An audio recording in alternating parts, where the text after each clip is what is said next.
अगर आप भी चाहते हैं कि घर के काम जल्दी और आसान हो जाएं तो आज की ये अमेजिंग टिप्स सिर्फ आपके लिए हैं। कचरे में फेंकने वाली चीज़ें भी कितना फ़ायदेमंद हो सकती हैं, ये जानकर आप वाकई ही हैरान रह जाएंगे।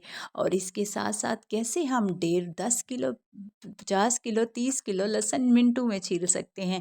अगर आप भी कोलगेट का ये इस्तेमाल नहीं जानते तो आज जानने के बाद आप भी हैरान हो जाएंगे। और अगर आप भी चाहते हैं कि आपके ढेर सारे पैसे बचे, बचे, तो फिर आप बिल्कुल भी ये काम मत कीजिएगा। अगर आप भी अंडे अंडे खाने के शौकीन हैं और छिलके आप ऐसे ही फेंक देते हैं, तो आप अपना लाखों का नुकसान कर रहे हैं। इसके साथ साथ अगर आपको तरबूज काटना नहीं आता तो ये टिप आपके लिए है। और अगर आप भी स्टील वूल को बस सिर्फ बर्तन धोने के लिए इस्तेमाल करते हैं, तो आज की टिप में आप जानेंगे स्टील वूल से आप कितना बड़ा फ़ायदा उठा सकते हैं। अगर आप भी हंडिया में ये वाला पाउडर डालेंगे तो आप के घर वाले भी आपकी तारीफ़ें कर कर के थक जाएंगे। तो ये क्या ऐसी चीज़ है जिसको डालने के बाद हर कोई हमारी तारीफ़ करेगा। अस्सलाम वालेकुम, welcome to back my channel. तो कैसे हैं आप सब लोग? आज की जो सबसे पहली टिप मैं आपके साथ शेयर करने जा रही हूँ, वो है लहसुन को लेकर। जैसा कि ईद नज़दीक आ रही है, तो मेरी सभी बहनों की यही कोशिश होती है कि लहसुन को छील कर बना कर रख दिया जाए। तो आज मैं आपके साथ कुछ ऐसी टिप्स एंड ट्रिक्स शेयर करूँगी जिससे आपका लहसुन मिनटों सेकंडों में छिला जाएगा और बगैर आपकी उंगलियां दर्द किए, बगैर आपके नाखून खराब हुए, आप बहुत आराम से चंद सेकंड में लहसुन को छील सकते हैं।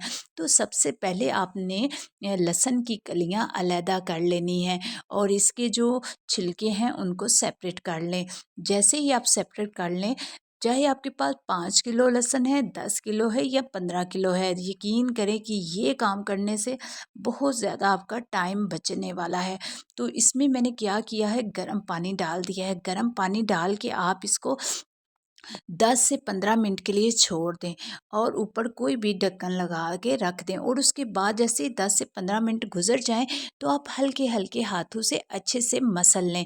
यकीन करें कि ये जादुई टिप होगी। जैसे ही आप लहसुन को हल्के हल्के हाथों से मसलेंगे तो जितना भी इसका छिलका होगा वो नरम हो जाएगा और वो आसानी से खुद ब खुद ही उतर जाएगा।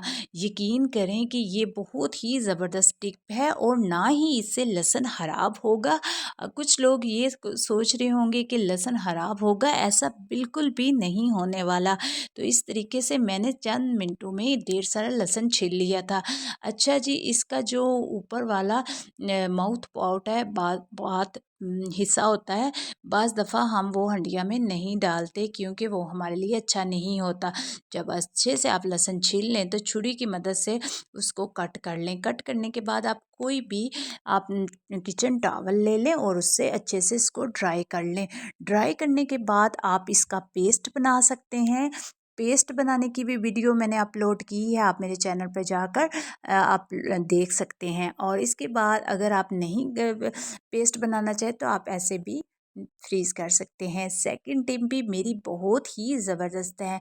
अच्छा यार, अक्सर हमारे साथ क्या मसला होता है, जब हम कभी कॉफ़ी, आइसक्रीम या के कुछ मीठा खाते हैं तो हमारे दांतों में पेन होती है और इतनी ज़्यादा होती है कि हमारे दांत बहुत ज़्यादा पेनफुल हो जाते हैं और फिर मजबूरी के तहत हमको डॉक्टर के पास जाना पड़ता है और बाज़ दफ़ा तो ब्रश करते हुए ब्लड भी बहुत ज़्यादा आता है।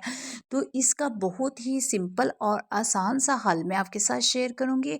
यकीन करें कि इसको एक छोटी सी, ये मैंने आपके मिनी सी बॉक्स है मेरे पास, इसके अंदर मैं एक दफ़ा बना लेती हूँ और बनाने के बाद मेरे साथ ये बहुत देर से मसला चल रहा था और जब मुझे ये टिप बताई दादों ने तो मैंने फिर इसको बनाया और बनाने के बाद यकीन करें मुझे पहले तो लग रहा था कि यह सही है।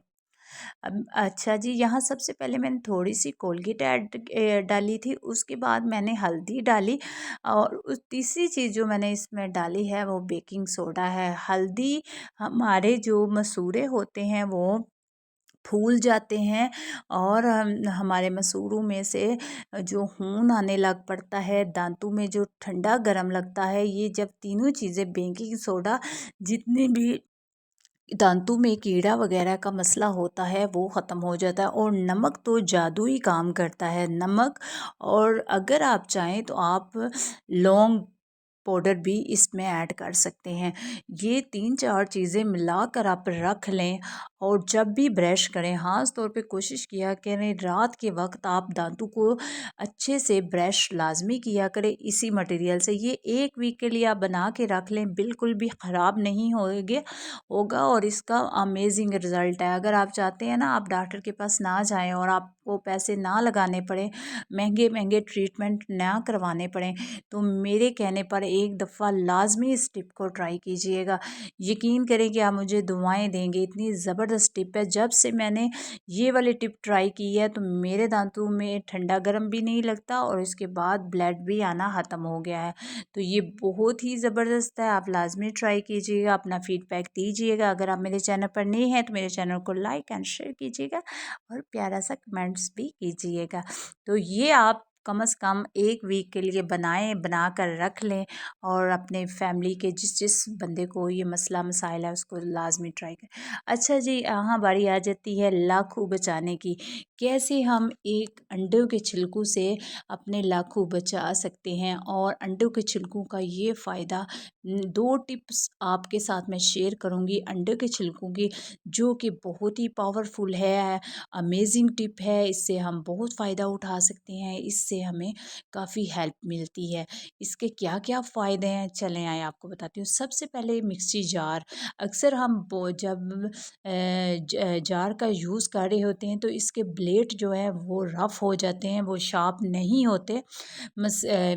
मसाले वाला जार हो या कि जूसर हो, तो इसकी जो दाढ़ होती है वो शार्पनेस जो होती है वो रफ़ हो जाती है और फिर हम समझ रहे होते हैं कि ये फ़ज़ूल हो गया है, इसको फेंक देते हैं, नए बाय कर लेते हैं। यकीन करें कि ये इतनी ज़बरदस्त टिप है कि आप कहेंगी कि वाक़ई ये वर्क करती है।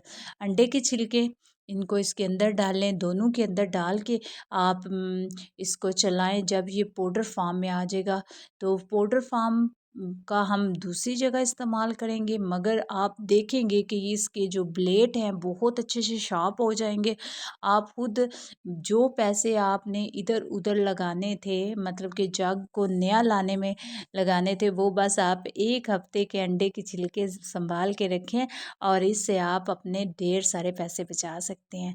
देखें, एक टिप से हम 2 फ़ायदे उठाएंगे, ठीक है। इस तरीके से आपने अच्छे से इस पाउडर को पीस लेना है। जैसे इसका पाउडर बन जाए तो आप देखेंगे कि ये बहुत अच्छे से इसी तरह मसालों को भी पीसेगा, अच्छा सा पाउडर बनाएगा। इसके जो ब्लेड हैं बहुत अच्छे से शार्प हो जाते हैं, ठीक है। तो ये टिप बहुत ज़बरदस्त है, आप लाज़मी ट्राई कीजिएगा और मुझे बताइएगा कि इसका फ़ीडबैक आपको कैसा मिला। मेरी कोशिश यही होती है कि आपके साथ वो टिप शेयर की जाए जो कि मैं खुद भी फ़ॉलो करती हूँ। मेरी कोशिश होती है कि मैं कोई आपके साथ ऐसी टिप ना शेयर करूँ जो कि वाक़ई में वर्क ना करती हो। मेरी कोशिश होती है कि ऐसी टिप शेयर करूँ जो मेरी बहनें घर बैठकर, क्योंकि हर बंदा जो है वो मतलब कि नहीं इतने पैसे अफ़ोर्ड कर सकता, वो चीज़ें इतनी जल्दी नहीं बाय कर सकता। तो जो लोग नहीं बाय कर सकते वो इस तरह की टिप को फ़ॉलो करके अपनी चीज़ों को दोबारा से रीयूज़ कर सकते हैं। तो देखिए ये पाउडर फ़ॉर्म में आ गया है। अब इस पाउडर का क्या फ़ायदा है यार, क्या मैं आपको बताऊँ कि ये कहाँ इस्तेमाल होने वाला है, आ जाए मेरे साथ।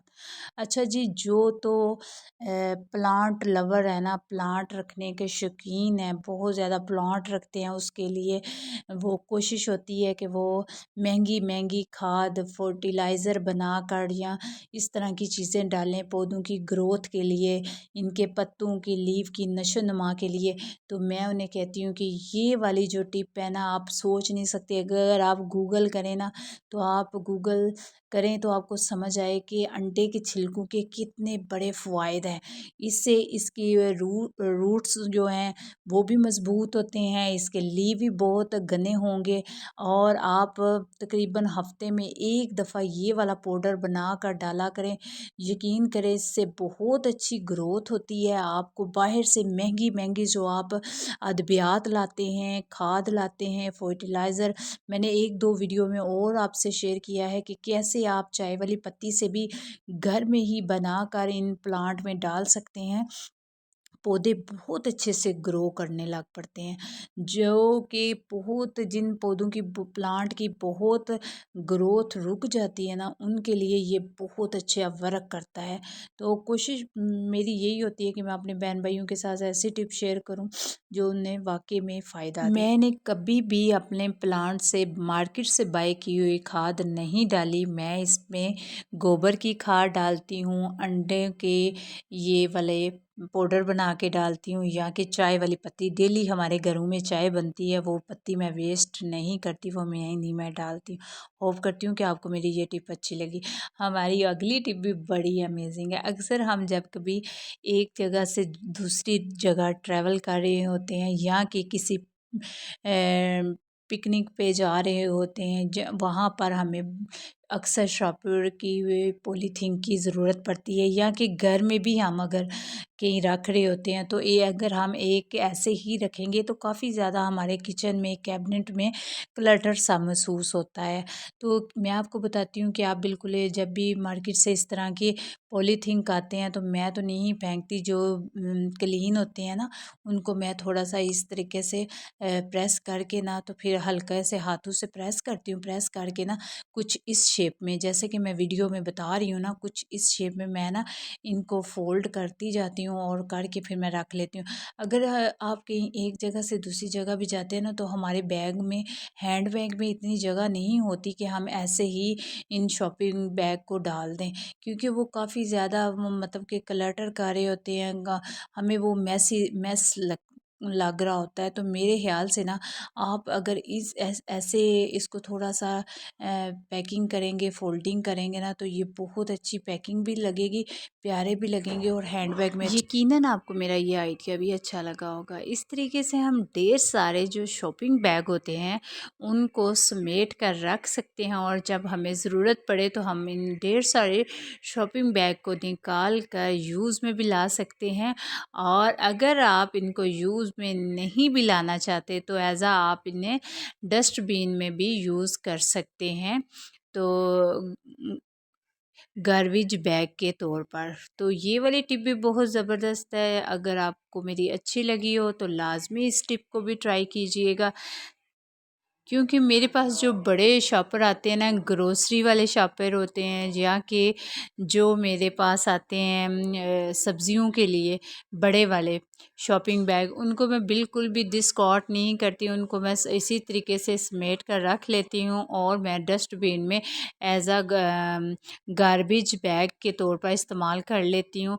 उसमें भी मेरी बचत हो जाती है, मुझे गार्बेज बैग भी बाय नहीं करने पड़ते। तो इस तरीके से आप बहुत कम पैसों में रह के अपने घर को बहुत अच्छे तरीके से मैनेज कर लेते हैं, क्योंकि जितने भी अखराजात हम बढ़ जाते हैं, कोशिश करनी चाहिए कि बहुत कम पैसों में हम अपने घर को मैनेज कर सकें। अच्छा जी, नेक्स्ट टिप भी बड़ी ज़बरदस्त है। अक्सर हम बहनें क्या गलतियां करते हैं, और ख़ास तौर पे हमारे बच्चे, बड़े बुज़ुर्ग भी यही गलती कर रहे होते हैं।